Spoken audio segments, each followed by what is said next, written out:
We have a Facebook group of just pediatric dentists, actually nationally and internationally. And someone the other day posted an x-ray, and they used an AI radiograph reading tool. And it printed out a result of almost like what a radiologist reads or they type up when you're doing an MRI or a CT scan. But the key takeaways and why this x-ray was taken is these two particular teeth had large cavities in between them, ones that you wouldn't even have to be a dentist to actually identify, and there is a large abscess on the x-ray around the roots of the teeth. There's this large dark area which isn't like even questionably an abscess, and the AI generated tool actually said that there's no evidence of decay, there's no abscess present, there's no presence of any pathology or any issues in the bone, and it was 100% wrong. I like to describe the technology as like a 2-year experiment. It's kind of uncertain at this point, right? The technology showed up 2 years ago. I like the language of it. It kind of arrived. It's unlike any other technology up to this point.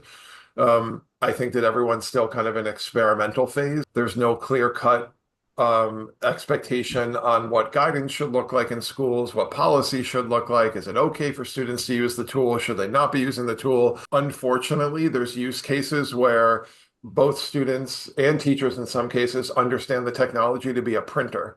So like you give it the task, it prints the output, and you go, there, I did it. Yeah, so AAA is, we're taking a slow approach to embracing AI or generative AI, but we are experimenting with it and just seeing how it may apply to our different business lines.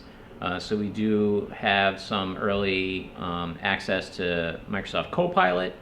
So a number of people throughout the organization have access to those tools to begin, seeing how it works in our work environment. So there are things such as meeting summaries. So if you can't attend a Teams meeting, for example, you can get a summary that was produced by Copilot. So instead of relying on somebody to be a stenographer for the meeting, we can use those tools. We've looked at using it for data analytics and other things, but we're taking a very cautious approach to using AI because there are a number of concerns about deploying it without really putting it through its paces, making sure that it actually will increase productivity or enhance our business operations. So we're taking a very slow and measured approach before we really embrace it fully. There's probably two sides for a lot of dentists where this would work. There's clinical work, mainly in diagnosing cavities, maybe with x-rays. And then there's the management side of an office staff, and I think that is more as a pediatric dentist where it might help is front office stuff, how processing insurance, managing patient phone calls, and stuff of that nature.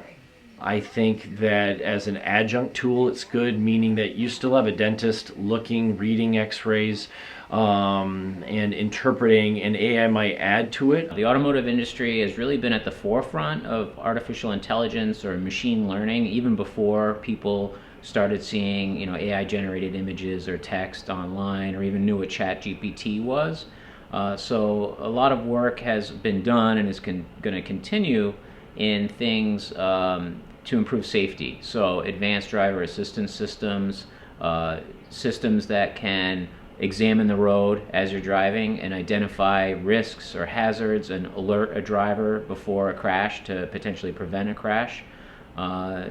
Automotive companies are using AI or exploring the use of AI to improve manufacturing, to analyze a car during its assembly process and identifying defects that maybe even a human might not be able to pick up on to prevent a recall, for quality control, supply chain management, just figuring out how many parts they need to order and have delivered at a certain time in order to make sure that production line's efficient without over-ordering or under-ordering, using AI to prototype rapidly, to come up with various designs quickly, so an engineer or a designer can create a base design and they can iterate off that pretty rapidly, and that can speed up the design and the engineering process.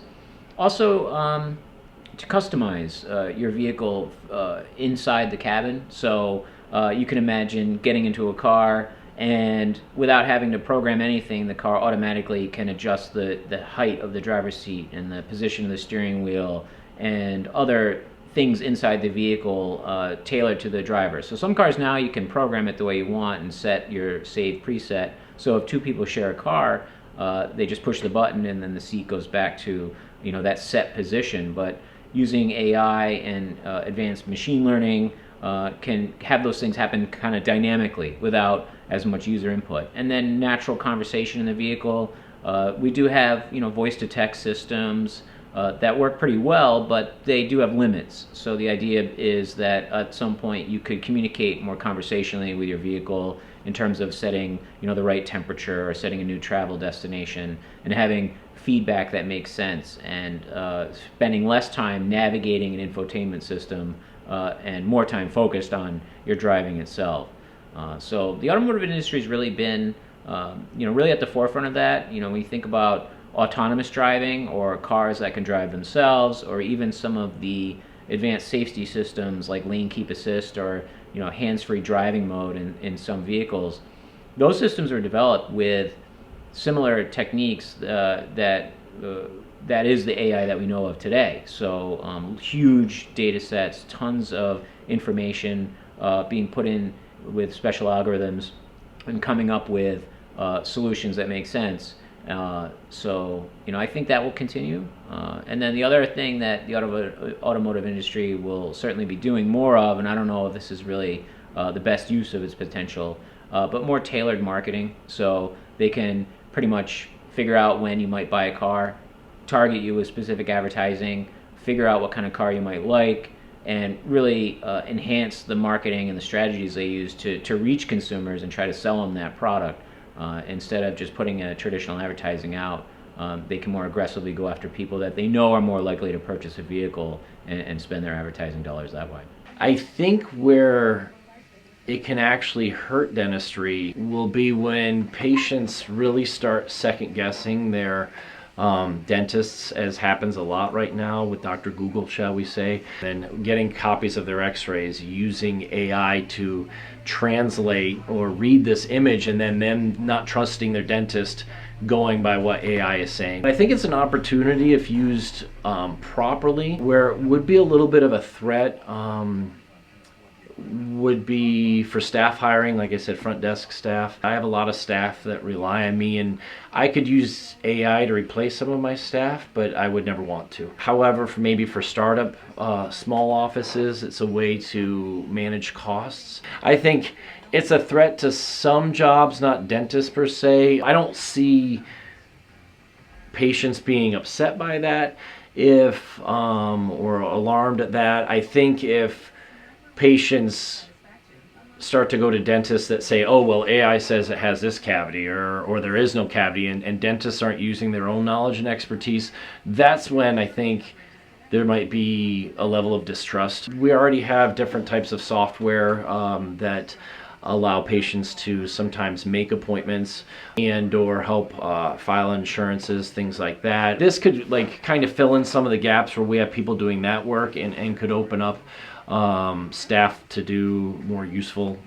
jobs. I think diagnosing of decay and stuff, it can help a little bit, but a lot of what we do in dentistry, a lot of our x-rays are 2D images, and something like AI needs more of a 3D image. On the other side of it, the landscape is causing teachers to be concerned around cheating, academic integrity, plagiarism, kind of like offloading of any challenging work, and even causing teachers to think about, maybe the biggest one is like, how do we truly measure what a student knows and understands when the tools over the past 2 years have gotten so sophisticated that you can't tell if it was written by a generative tool or not. I don't love the language and the idea around teachers' jobs being outsourced to generative AI. Like, I have kids of my own. I don't want to send them to a school where they're working on an AI supported platform all day long. The skills or not the responsibility, but like the purpose of what teachers do every day, I could see that shifting a little bit,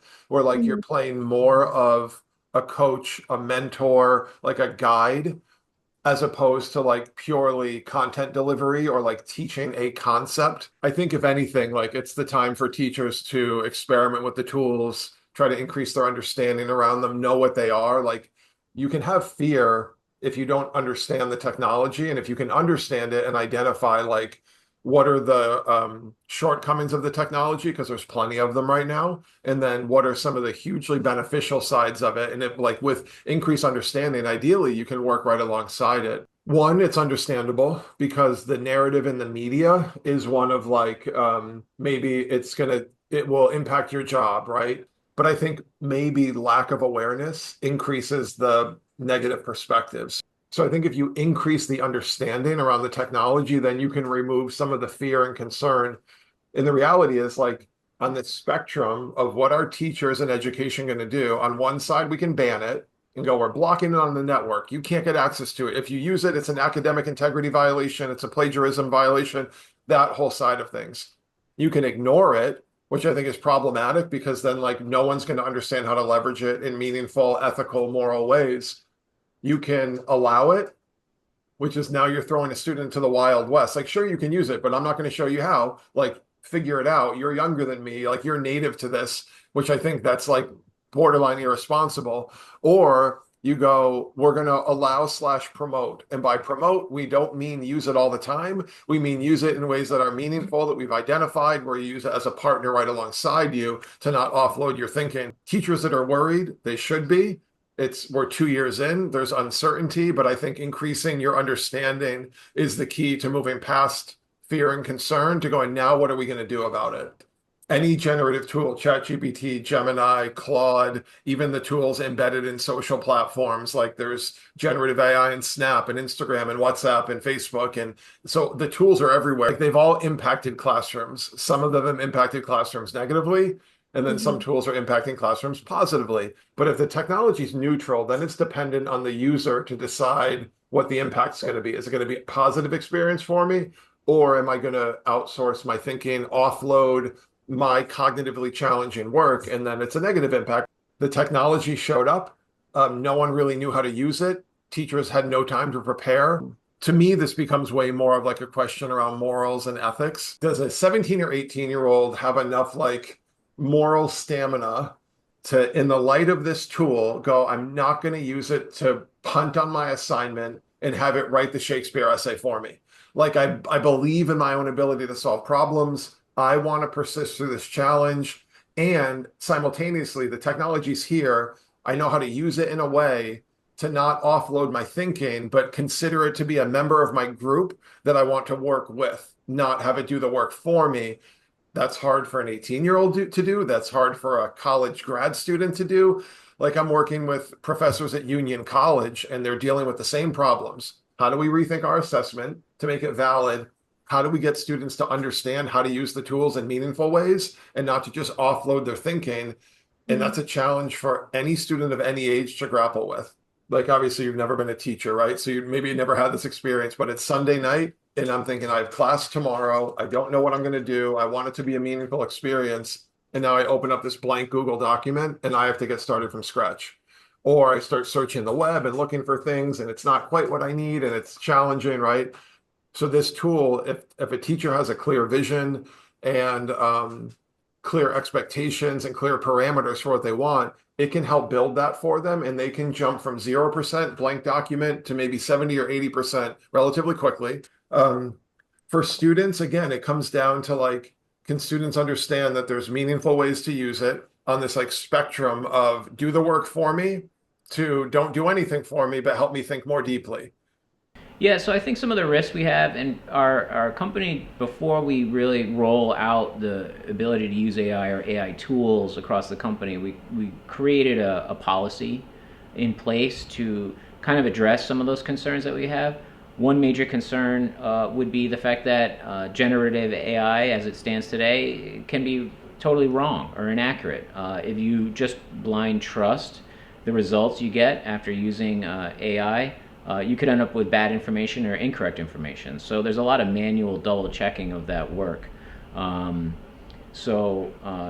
concern is the fact that there's some legal concern about whether or not we use AI to generate content that's used, whether or not we would have the right copyrights or protections associated with that. So if we're, say, partnering with a major automaker on some marketing campaign, and we use generative AI to create advertising copy or marketing materials, would we really own the copyright to that?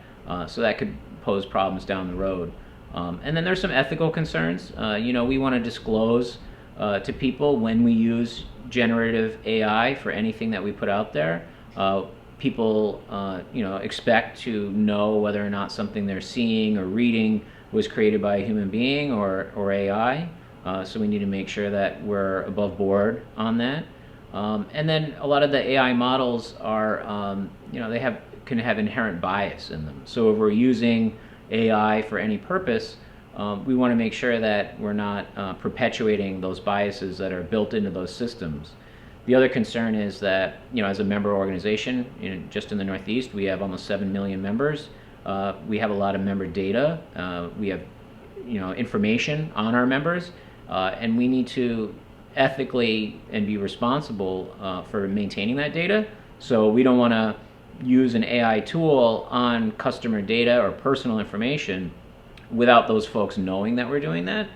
So we're trying to make sure that we have the right policies in place, that our use of it is transparent and ethical before we actually really start running with it. Because there are some concerns and legitimate concerns, and AAA is a very respected brand, and we don't want any of our members or the general public to think that we're using data or AI in a way that doesn't respect their privacy or puts their information at risk or is being used for unethical reasons. I think one way that it may help is if somebody has had multiple interactions with customer service, being able to have an agent or a customer service representative have a summary of their previous interactions right up in front. So, we've all had that situation where you call for customer support and the line disconnects, and you call back and you basically have to tell them the whole story again from the beginning. So, having those notes on that file, being able to quickly be summarized, maybe in training, it may be helpful too, where a new employee who's new to the job, who maybe doesn't know all the nuances of how the organization works, be able to maybe more quickly find a resolution for a member or a solution to a problem without having to reach out to a manager, without having to put that person on hold. There may be a way for the AI to sort of step in, almost like having a great coworker sitting next to you, identifying potential solutions in real time, which would improve customer service for sure. The last thing we want to do is replace human beings with AI. I think you run into a lot of risk when you do that, because you could impact service quality. You really still need that human being there, just making sure that everything's working properly. And people get frustrated when they feel like they're just not being heard or listened to. And if AI just puts someone in some sort of circle where they're not getting the answer they need, that's a problem, and we want to make sure that we don't let that happen. So not much yet, although some of the safety systems that we have in our newer vehicles certainly have benefited from AI and machine learning to improve safety.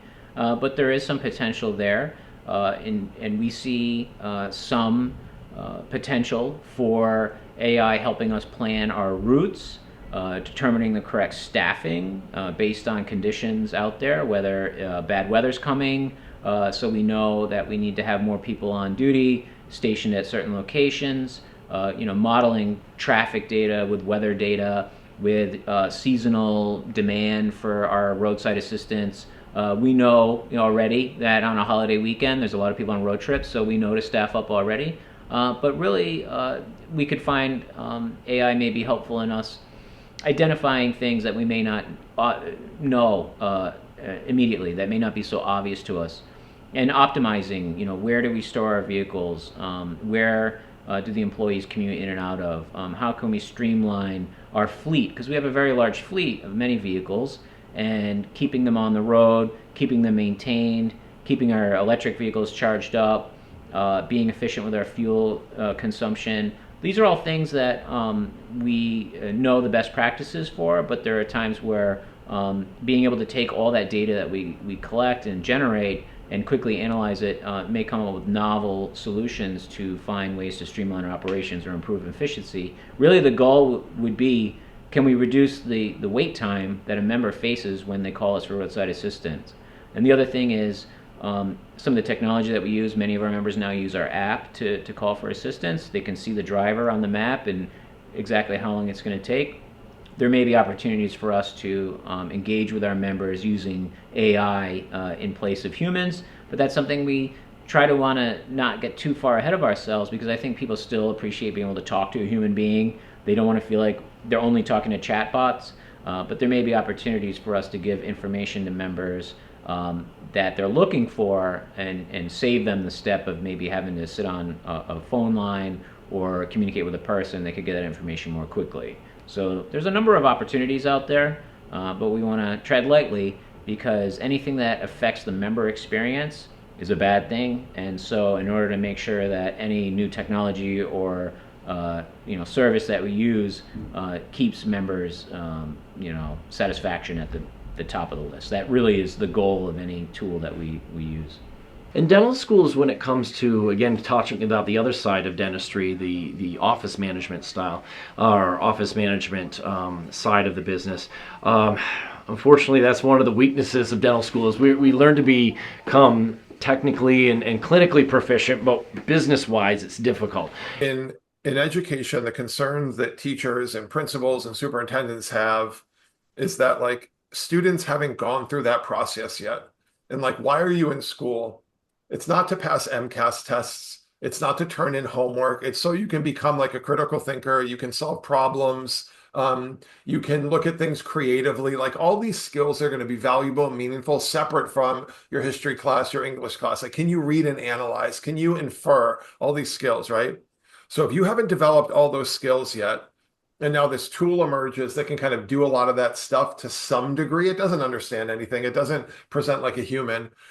But, like, if we let students offload that work before they've been forced to, or been given the time and space to persist with developing those skills, having time to practice that stuff, then in many ways, like, you go into the workforce and you're deficient because you've outsourced everything along the way. Like, that's the huge concern, right?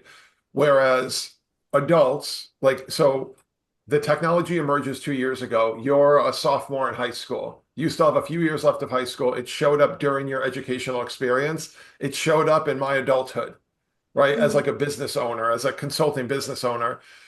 So, like, I've already been through school. I've done all that heavy lifting. I've developed my capacity to do that stuff. Now I look at the tool and go, oh my gosh, in the business world, I can work so much faster. I can work more efficiently. I can turn things around faster. I can generate ideas faster than I can before. Like, I can meet deadlines in a way that I couldn't before. If you say, you're 10 years older and you're in the business world and you're working for someone, or you have your own business or whatever it might be, and, like, the bottom line is they need that deliverable by the due date. And I don't think anyone necessarily cares how it gets done. It has to be done. You're not in that world of, like, we care about deliverables and due dates and not caring about how it got done. Like, the process of what you're doing is meaningful. So the challenge here is, like, in the business world, this is seen as like this potentially wildly helpful tool that's going to allow companies to work more efficiently, maybe even cut costs if it comes to, like, not paying people to do the work that we used to pay them to do. Your role, or a student's role as their experience in education, is to, like, build up every capacity they might possibly need to compete, get the job they want, be a positive contributing member to society. And, like, are you going to be able to do that with this tempting tool that can take all that away from you? Like, I think that's the big challenge. And there's a total disconnect between the way it's viewed in the workforce versus the way it's viewed in education. My role as spokesperson for AAA, I'm a subject matter expert on crash data, on traffic safety, on travel, on gas prices. So day to day, my work really hasn't changed too much. We still write our press releases and media advisories by hand. When we've dabbled with Copilot or ChatGPT to help us with that work. It never quite meets that level of expertise that a human being or professional who's worked in that field can do. We have graphic artists and people in our marketing department that create video and clip art and graphics and images, and AI may be able to supplement those folks' work a little bit, but nothing beats the human touch. And I think if you look at human-generated art and AI-generated art, there's still a big discrepancy between human creation and something that's more derivative of whatever has been put into the large language model that generative AI program is using. But there are aspects of the job that are beginning to change. We're starting to see, the impact of AI on the automotive industry as a whole. So that requires that I pay attention to what's going on in the automotive space. What are the automakers doing with AI, and how's that going to affect consumers? What do consumers need to know about the use of AI in developing the vehicle that they might buy or are driving every day? And then as someone who looks at crash data and tracks the number of crashes and fatalities in Massachusetts every day and analyzes national crash data, we're in the early stages of leveraging AI to analyze large pools of crash data for insights. There's a lot of manual work involved in that task where we know in the fall we see an increase in crashes between humans and deer because it's deer mating season. So we manually go each year and look at how many crashes occurred between humans and deer, and we go to the media and we say, deer crashes are up significantly over the last 5-10 years. There's a lot of manual labor involved there. So the data is still out there, sitting there. Putting AI to work, looking at that data, there might be an opportunity for us to identify and spot trends that maybe we wouldn't notice or be thinking about on our own. So that's certainly a tool that's coming down, and we know that many of the tools and the databases and the platforms that we use to analyze crash data, they're starting to integrate some of this stuff. And we are already even just seeing on day-to-day work in Microsoft Excel, for example, which I spend a lot of time in looking at crash data, the ability for me to quickly generate charts and tables and graphs and analyze all that data in front of me has become a lot easier, where I used to have to know Excel formulas and really spend some time building custom pivot tables. Now I can just open a box and say, how many crashes on Wednesdays in the rain over the last 3 years, and it does a pretty good job of surfacing that information for me without me having to manually go. So there are subtle things where AI is improving our workflow and making things easier, but I think when push comes to shove, it's helpful and interesting, but it's not so much of a game changer, at least for me in my role at AAA, quite yet. You can't just rely 100% on what a computer says, what AI generates, no matter how good it is. Sometimes AI can start to learn from the information that you give it, but you're still going to need that human aspect, unless you can combine X-rays with some sort of 3D imaging, with then also scanning a tooth, then the computer can analyze all of that. As far as pediatric dentistry is concerned, we're not only working on the teeth and figuring out this tooth and how to fix it, but we have to then see, how do I do that in a 4-year-old or a 7-year-old? And AI is not going to do anything of that nature. Now, adult dentistry, implant placement, things like that, yeah, there could be some things I could see how that could help, but they're already using certain tools like that to a degree right now. But there's a huge disconnect, and there are no answers right now. There's only lots of ideas and thinking and questions around how is this all going to play out? 5 years from now, it's tough to say. I think we're going to see a slow and steady integration of AI tools into the products and platforms that we use. We're a major client of Adobe, for example. We do business with Salesforce. We have numerous business lines. We sell insurance. We have a banking service. We offer student loan assistance. We have a big travel business. So all of those independent business lines are looking at their respective industries as AI plays a role in those industries. So the insurance industry, the use of AI in insurance is a whole topic in and of itself. So our folks and our VP of insurance and the whole insurance team is looking at the use of AI in the industry and how they can maybe leverage some of that to improve the service that we offer our members, maybe reduce costs, maybe find ways to look at our claims data and maybe find ways to reduce costs overall. So there's a lot of different potential. So 5 years from now, I imagine, I think some of the hype will die down. I think what we're looking at right now is there's a lot of buzz about AI, and I think eventually the buzz will quiet down, and then we'll start to just see it kind of blended and integrated into the technology that we use on a day-to-day basis. So I think with a lot of trends, there's that initial hype phase where everyone's saying this is the new thing, and it's labeled everywhere and marketed everywhere. But at some point, we kind of get used to it being around, and it just sort of settles into the background of our daily lives, and we don't pay as much attention to it. And I think that that's happened with cars and car technology. It was pretty novel back in the day to have air conditioning in your car, or electric windows, and now a lot of cars are so technologically advanced that people don't really think it's all that amazing that your car can beep when you start to drift out of your lane. But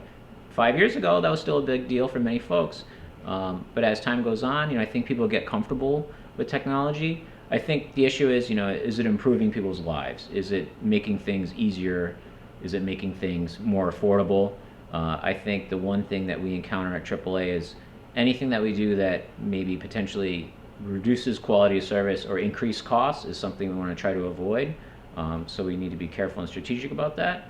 But I think we will come up with some novel methods to improve service. I think it'll